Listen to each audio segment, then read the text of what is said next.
Olá, seja bem-vindo a mais um episódio do Nas Trilhos de Luzia, o podcast que conecta meio ambiente, história e sociedade. Eu sou Adualdo Rodrigues e nessa temporada estamos desvendando os mistérios do Parque Estadual do Sumidouro. Este podcast faz parte do programa de mestrado em Sustentabilidade e Tecnologia Ambiental do Instituto Federal de Minas Gerais, Campus Bambuí, e conta com a orientação do professor Pedro Luiz Teixeira de Camargo. Nosso objetivo? Ampliar o conhecimento sobre a conservação ambiental e valorizar os patrimônios naturais e culturais.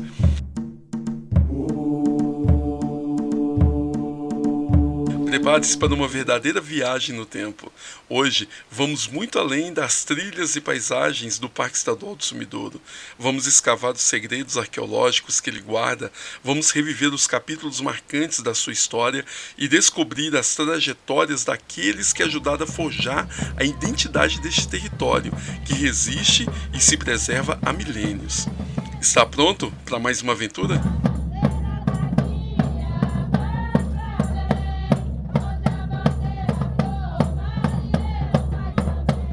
Não há como falar do Parque Estadual do Sumidouro sem lembrar de um nome essencial, Peter William Lund.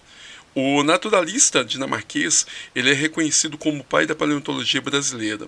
Em Minas Gerais, ele catalogou mais de 800 sítios paleontológicos e encontrou um impressionante 12 mil ossos de mamíferos da megafauna. Entre as suas descobertas estavam restos de animais extintos dessa megafauna do Pleistoceno, a famosa Era do Gelo.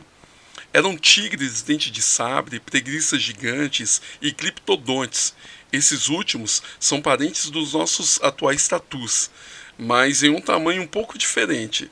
Alguns destes podiam chegar a um porte de um carro popular. Mas a grande revelação veio da Gruta do Sumidouro. Lund encontrou restos esqueletais de 30 seres humanos misturados a fósseis desta megafauna. E o que isso significava? Bom, após minuciosas análises, ele sugeriu que humanos e animais gigantes haviam coexistido, algo revolucionário para a ciência da época. Essa descoberta abriu caminho para séculos de pesquisas, consolidando a região como um dos mais importantes sítios arqueológicos do Brasil e uma peça-chave no debate sobre o povoamento das Américas. A importância das investigações de Lund ganhou uma projeção internacional, levando o acervo arqueológico e paleontológico para instituições europeias e fomentando novos estudos ao redor do mundo. Para aprofundar esse tema, nós convidamos uma especialista que conhece muito bem esse território como poucos, Érica Baniai. Ela é moradora da comunidade de Lapinha, é historiadora, especialista em arte rupestre, artesã, educadora patrimonial e, além disso, ela foi gestora do Museu Arqueológico da Lapinha, carinhosamente conhecido pela comunidade como o Museu do Castelinho. Então, a nossa região da Apacarte, na qual o Parque Estadual do Sumidouro está inserido, né, tem uma relevância muito grande na construção da história da ocupação da América, né, dos primeiros povos que chegaram aqui, sobre sua cultura, suas tradições, e que nos são reveladas através das pinturas rupestres, através dos achados arqueológicos. E ainda muitas pessoas não sabem, né, da importância dessa região para compor a história da humanidade, por ter sido o último continente a ser povoado,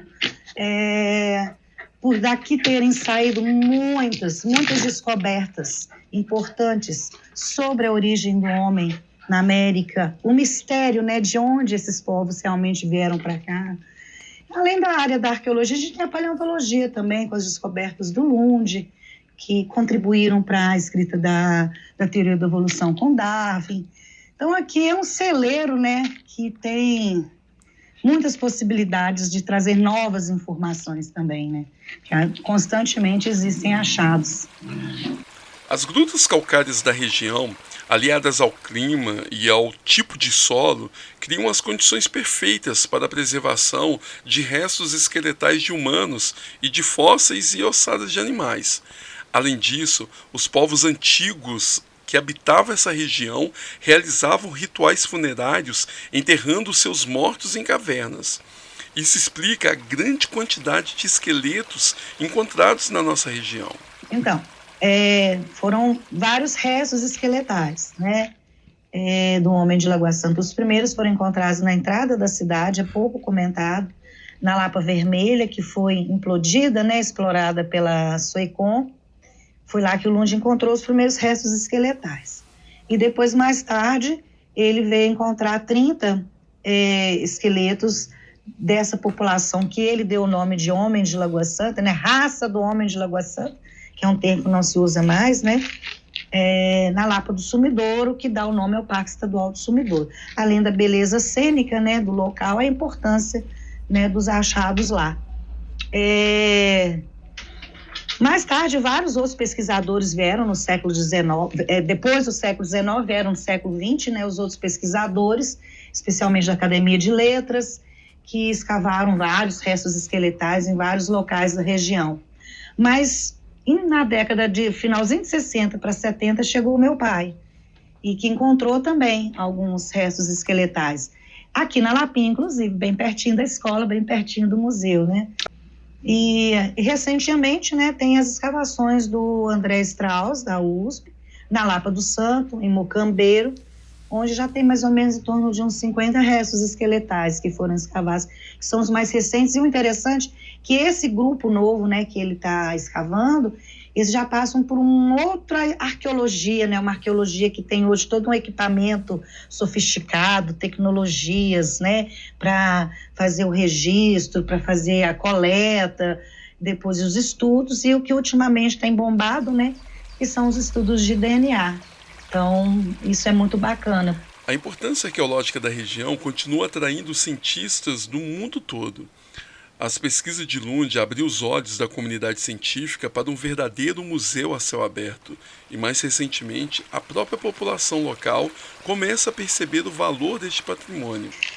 Ela é muito conhecida e tem sido muito reconhecido, sim, né? Tanto que a gente recebe cientistas, pesquisadores do mundo inteiro. Tem os estudos genéticos atuais, né? Tanto da Dinamarca, em parceria com a Universidade Federal de Minas Gerais, como da Alemanha, através do Instituto Max Planck, em parceria com a USP. Então, assim, é reconhecido, sim, é muito reconhecido. Bom, pelo menos pelos cientistas, né? E pela população? A população,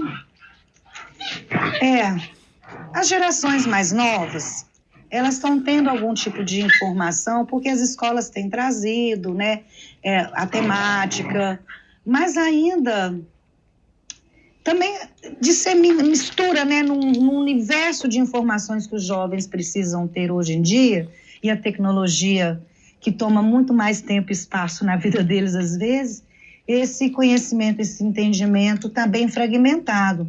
Houve tempos, especialmente em Lagoa Santa, né, que tinham um conhecimento maior. E houve uma época anterior que as populações locais, os nativos, eles sabiam que as coisas existiam, mas não entendiam o que era, o que aquilo significava, né?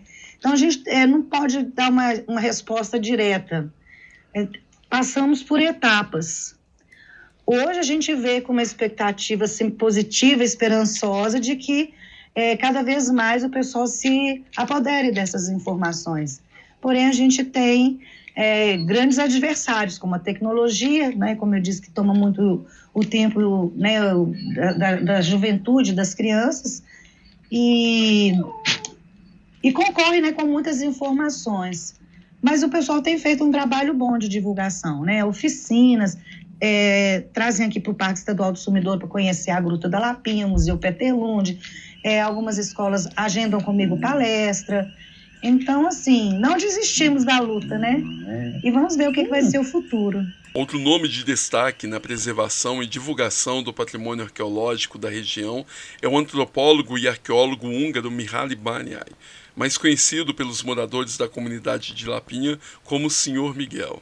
Assim como Lund, ele não apenas escolheu esse território para desenvolver as suas pesquisas, mas fez dele a sua casa, dedicando décadas ao estudo e à proteção deste rico acervo.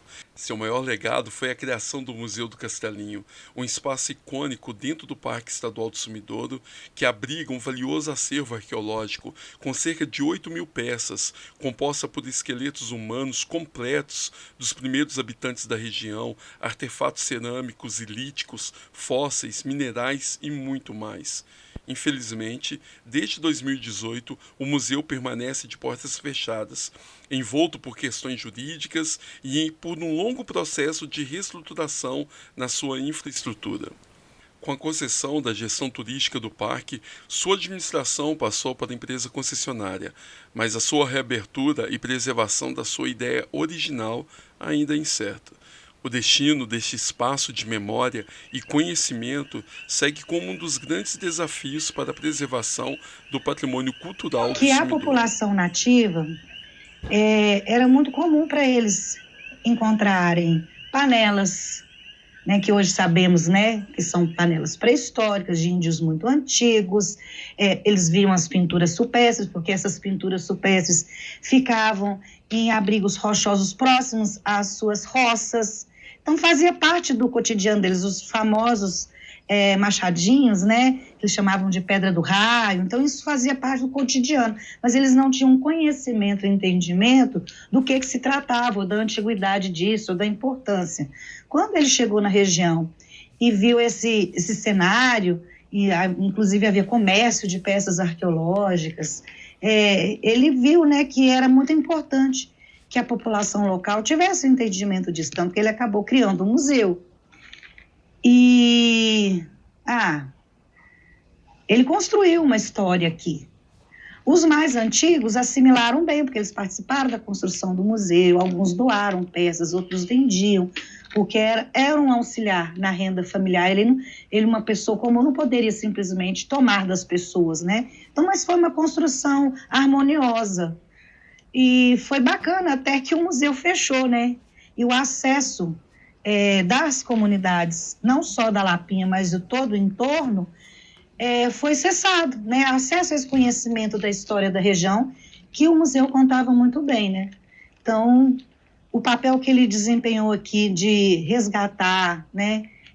Criar um museu para salvaguardar esse patrimônio, foi muito marcante. A minha preocupação são as gerações que têm de 2018 para cá, que não estão tendo mais a oportunidade de visitar esse museu, conhecer essa história dessa forma, né? Porque é muito didático e pedagógico, né? Um museu rico, né? Ele era um museu com uma exposição riquíssima de variedades e possibilidades, né? A gente fazia ali uma apresentação, uma introdução, uma oficina de manuseio, de contato com o patrimônio. E isso está parado desde 2018. Então, é uma preocupação, sim, né? Esse legado que o Mihaly deixou e quando que esse legado novamente vai estar à disposição, né? Especialmente da comunidade local, do qual ela está na história, né, dos antepassados mais próximos deles, né? E o que vai ser a nova proposta, né? Provavelmente um museu muito moderno, com muitas coisas que não vai ser mais o mesmo perfil. Mas o trabalho do Mihaly não morreu, né? Porque há a expectativa, né? A promessa de que vai ter uma sessão, né, no museu, falando dele e tudo, né? Mas tudo muda, né? E a gente tem que adaptar as mudanças. A gente tem uma questão aí, porque o Lund realmente foi muito importante, né? Hoje é considerado o pai da paleontologia brasileira, mas até mesmo com uma forma de resguardar e de cuidar desses achados, foi tudo para a Dinamarca. O que nós tínhamos Sim. aqui em Lagoa Santa, basicamente era aquilo que o seu Mihaly Baniai, o seu pai, ele entregou, né, para a geração. Temos aí também o Centro Arqueológico Anete Imperré, né, da prefeitura, ligado à prefeitura. Pouca coisa, né? Nós temos ali no Museu da PUC, museu... E, infelizmente, esse museu, por exemplo, da PUC, como o Museu Nacional e o Museu do Horto, pegaram fogo, né? Sim. E muita coisa se perdeu nesses museus, né? Inclusive, segundo alguns pesquisadores sérios e famosos, hoje o acervo mais perfeito que tem, por exemplo, de restos esqueletais são os do Museu da Lapinha, né? Porque nesses outros museus se perdeu, a própria Luzia se fragmentou, né? Então são perdas inestimáveis. A gente tem outros espaços, mas eles não estão aqui dentro da comunidade de Lapinha. É outra coisa, né? Os meninos vinham até a pé visitar o museu, né? Então ficava pertinho da escola, né? E esses outros museus estão um pouco distantes, né? Imagina o de Copenhague, então, muito mais distantes, né? Antes da chegada dos colonizadores, o território era habitado por povos indígenas, que o chamavam de Ayanyon Yancanhuva, expressão tupi que significa água parada que some no buraco, uma referência direta ao fenômeno do sumidouro. Mas foi no século XVII, com a chegada dos bandeirantes, que a ocupação da área ganhou novos contornos. A fundação do Arraial do Sumidouro, em 1674, está diretamente ligada à expedição de Fernão Dias, em sua incansável busca por esmeraldas. A posição estratégica na bacia do Rio das Velhas transformou essa região em um importante ponto de apoio para exploradores e viajantes. Ao longo do tempo, o intenso fluxo de pessoas impulsionou a formação de grandes fazendas voltadas para a agricultura, para a pecuária mercantil e muitas delas erguidas sob o regime escravista. Fazendas como a de Fidalgo, fazendas da Samambaia, fazenda do Saco, da Jaguara, tornaram-se marcos na história local, sendo testemunhas silenciosas dos ciclos econômicos que moldaram a região. Contudo, essa história não se fez sem conflitos. A ocupação deste território foi marcada por episódios violentos, episódios de conspirações, por escravidão e resistência, tanto dos povos indígenas quanto dos africanos trazidos a forças para a região. Essa herança, embora carregada de dor, também deu origem a manifestações culturais profundamente enraizadas que resistem ao tempo e seguem vivas nas comunidades do entorno do Parque do Sumidouro. Para aprofundar essa conversa, nós convidamos Marta Machado, servidora municipal, professora, educadora patrimonial e produtora de eventos, que atua nos principais grupos de pesquisa da região. Ela nos conta mais sobre este processo histórico de ocupação deste território. E tudo começa, né, com a chegada da bandeira paulista na região por volta de 1675. O que atraiu a bandeira paulista chefiada por Fernão Dias Pais Leme, aqui na nossa região, é uma lenda que os indígenas da bandeira dele contavam. Para eles, né, tinha a lenda do Sabarabuçu. Para eles chegariam aqui e é como se fosse os espanhóis, né, na América Central. Chegariam aqui e encontrariam uma montanha incrustada de esmeraldas. Então foi essa lenda do Sabarabuçu que atraiu eles para cá, para nossa região. Então, em estudo, né, o pessoal fala que veio 300 de cada vez, entre índios, mamelucos e negros escravizados. Era uma bandeira também de aprisionamento. Então, utilizaram o Rio das Velhas como rota, tá? O que é interessante falar que o chefe da expedição, ele mandava a bandeira na frente. A bandeira armava um acampamento, plantava as roças, criava animais, e quando chegava aqui, estava tudo pronto, né? Então, aí chegaram no Porto da Pedra, era o porto que eles fizeram, na Quinta do Sumidouro. Aí fundaram esse arraial, chegaram aqui no dia de São João, então lá primeiro chamou São João do Sumidouro, né? Primeiro nome lá da região. Então, fixaram a bandeira aqui e saíram à procura da região aurífera. Eles encontraram ouro, né, na região da Quinta do Sumidouro, é o ouro de aluvião, com menos valor comercial, mas fixaram a bandeira aqui e começaram a procurar ouro na região. Fernão Dias encontra, né, umas pedras verdes, mas segundo dizem eram turmalinas, e ele morre em seguida de febre amarela. Ele foi enterrado no Mosteiro de São Bento, em São Paulo, e quem assume a bandeira foi o Borba Gato. E o Borba Gato ele descobre a região aurífera de Minas, a bandeira, a coroa portuguesa, né, fica sabendo, e envia um emissário, que era o Dom Rodrigo de Castelo Branco, para saber da localização da mina. E no alto da fazenda de Fidalgo, o Borba Gato não queria entregar a localização da mina, ele arma a tocaia para o Fidalgo que eles mandaram, que era o Dom Rodrigo de Castelo Branco, que era um espanhol.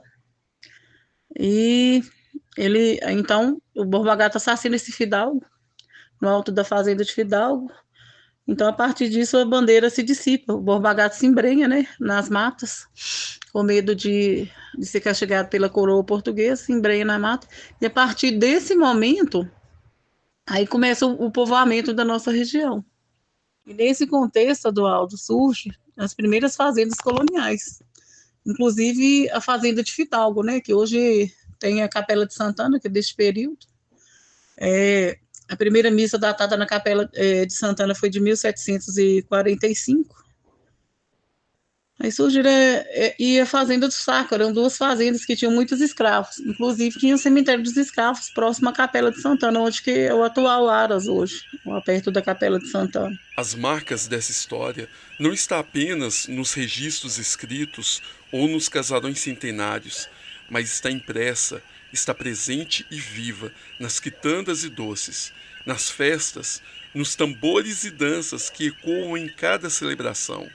A cultura das comunidades locais mantém vivas tradições como a festa do Rosário, como o reinado do Congado, o candombe e as suas batidas ancestrais, além das folias de reis e das pastorinhas. Essas manifestações não são apenas celebrações, são a resistência de um povo que transformou dor em fé, luta em arte e história em identidade. Agora vamos sentir e ouvir um pouco desse som vivo e ancestral através de trechos das últimas festividades registradas na região.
E assim, encerramos mais um episódio do PESU, Entre Vidas, Ossadas e Meio Ambiente.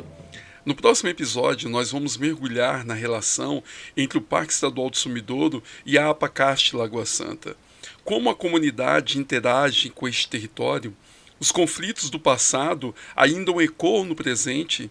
E para adoçar essa jornada, nós vamos conhecer a Rota das Doceiras, um movimento que com muita luta se tornou um verdadeiro símbolo de resistência e sucesso, impulsionando a economia local com sabores que carregam a história e tradição. Não perca! Se você curtiu este episódio, siga o podcast, compartilhe com seus amigos e ajude a espalhar este conhecimento. Nos encontramos na próxima trilha. Até lá!